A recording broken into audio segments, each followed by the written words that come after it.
What's up, everybody? Welcome back to Slow Your Roll. I'm Cody. I'm Alex. And today we are giving you 5 really cool homebrew monsters. And something to note that if you like any of these specifically, put it down in the comments and we'll actually make like a full PDF or whatever for this monster and maybe more. So let's get right into this. If you haven't heard enough about giants coming up with the new giant book from Dungeons & Dragons, then we've got a giant for you, the Shadowsmith Giant. This dark giant is capable of forging very dangerous weapons, with the weapon he wields himself being a mighty hammer. Should that hammer come down anywhere near you, the ripples have a chance to teleport you up to 5 to 10 feet within his melee range.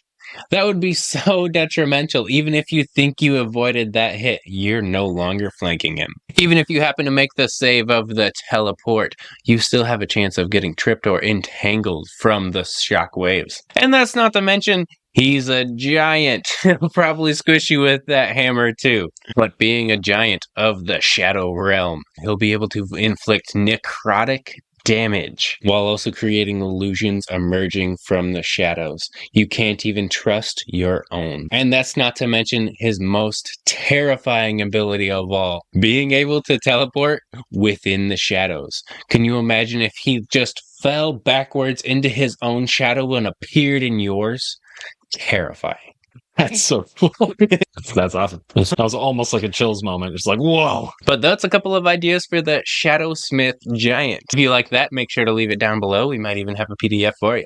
Can you imagine the players wouldn't be familiar with this creature, so they wouldn't know what to expect? The giant slams his hammer on the ground, teleports some players in shadows, and the ones that thought they were lucky enough to escape end up with this giant just appearing out of their shadow right behind them. That's spooky. That would be pretty scary. Like if you turned around and looked at your shadow and you saw the giant's face within it. Next up at number 2, we have the Floral Serpentress. This monster is going to draw on the concept of Medusa a little bit and then be kind of the anti-Medusa. You'll see what we mean. So this is a graceful fey creature that is adorned in beautiful flowers and vines, but this Floral Serpentress can control plant life and emit this intoxicating fragrance. This fragrance can end up charming or even poisoning your players. And this creature's flowering hair is deadly. These flowering vines carry a bite that actually transform a player into a plant. This essentially petrifies them just like Medusa, but they're plants instead of stones. And if any of your characters do happen to get turned into a plant, I might draw a little bit of inspiration from the Myconid. They have this mind meld thing where half of their day or something like that, they spend it in a trance, just connected with anyone else who is turned into a plant. So it could be a useful narrative device for them to come out of plant mode and have a little bit more information from everyone else who's a plant as well, like some of the victims you're here to rescue. And of course, this creature is going to have some other typical Fey-like abilities, showering the battlefield with glistening petals that end up being hypnotic and actually charm the party. And if that doesn't work, it also has this blossom burst ability, spreading essentially deadly pollen on the battlefield, and if you inhale that, ooh, it's gonna hurt. Right. Could you imagine if one of your player characters are allergic? Yeah. They're just incapacitated because they're sneezing. But all in all, I do really like this. It's essentially Medusa, just the green version. She's got little flowers on the end of her hair, but when she gets evil, they turn into Venus flytraps. Next up for number 3, we've got the Blind Sea Siren. This is a cursed siren that doesn't necessarily use a siren song to attract people or her beauty, but the fact that she looks like a damsel in distress. A bandage over her eyes, and if you happen to capture a blind sea siren, you'll be able to steal a tear, which may even be able to resurrect the fallen. That's not to say she's not still a siren. Her song would have an area effect, and this area effect would have a very detrimental effect far away. So when your people are getting closer to her, they're drawn in, charmed for a while, and then when they get to her, the battle actually begins, should they break from the charm. And we've only covered 2 parts of its name, the Blind Siren. Now she's a lady of the sea, and she'll pull you under to your doom.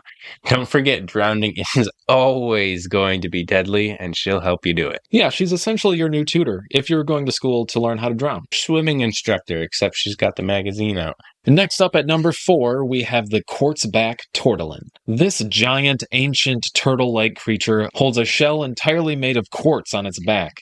And if you get a good shot at it from above, you'd see that its shell is actually this giant, twisting hourglass. The Quartzback Tortellin can make these time bubbles, and in these bubbles, it either speeds up or slows down time, dramatically changing the dynamic of combat. And in my mind, I've seen this as Bubble Beam from like Squirtle. There's a bunch of bubbles that come out, and wherever those bubbles land all over the field is where like different time things happen.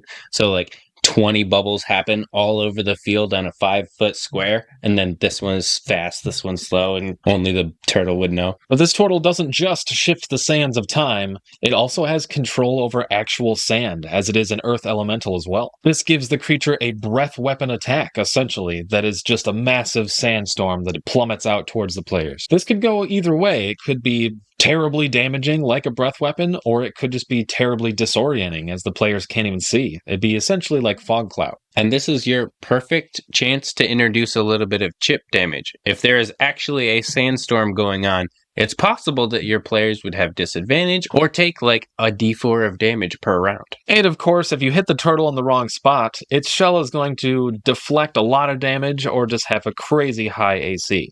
Maybe this massive ancient turtle can actually bear down completely inside its shell, making it almost impenetrable with like a 25 to 30 AC. The last one that's going to be on our list today is the Etherworm.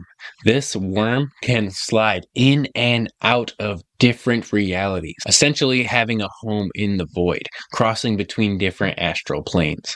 This dragon, more or less, would be able to rip into your dimension, reach you in, and tear you through another one. Because when we say worm, we're not talking WORM. We're talking WYRM. You know. Yeah. Dragon. It's just got attached wings to its arm. Out here looking like Trogdor. That's a throwback. Oh, yeah. This Etherworm has chains all about its body to show that it's broken out of subjugation and it's hiding in the void. But should you find it, it shall leave no witnesses. If you're wrapped up in these chains, you are locked in the void. You cannot return to your own plane. I don't know what the void's like, but I don't think it's nice.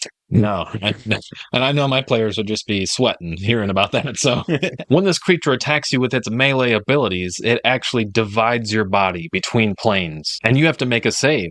If you fail your save, you are thrown violently past your own plane into the next. And even more frightening than that, this creature also has an ethereal roar that is able to stun targets in any plane. So regardless of where you are, the rest of your team doesn't even know that you're stunned over in the ethereal plane while they're fighting in the material plane. And that's pretty terrifying because it's got eyes that can see all over. And for that claw attack, that's basically like an anime punch just straight through the fourth wall. Punch you so hard, I'm going to punch you through the fabric of reality. Punch you so hard you won't recognize around you. So that was the ethereal worm. And if you guys liked any of those things, make sure to leave it down below. We might just have a PDF for any of your favorites. But if you have any suggestions for the next monster we should create, leave it down below as well.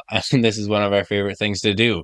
Homebrew. Yeah, for sure. Even if you have a setting that you're playing in and you're like, man, I really want some homebrew monsters because I got one person at the table that's just flipping through the book like a turd. We can do that for you. Just let us know. Oh, yeah, we got you. But anyway, if you like this, please do engage with it somehow. Share it, like it, subscribe, whatever you want to do. We also have merch in the description below. Check that out. Other than that, we'll see you later. Bye.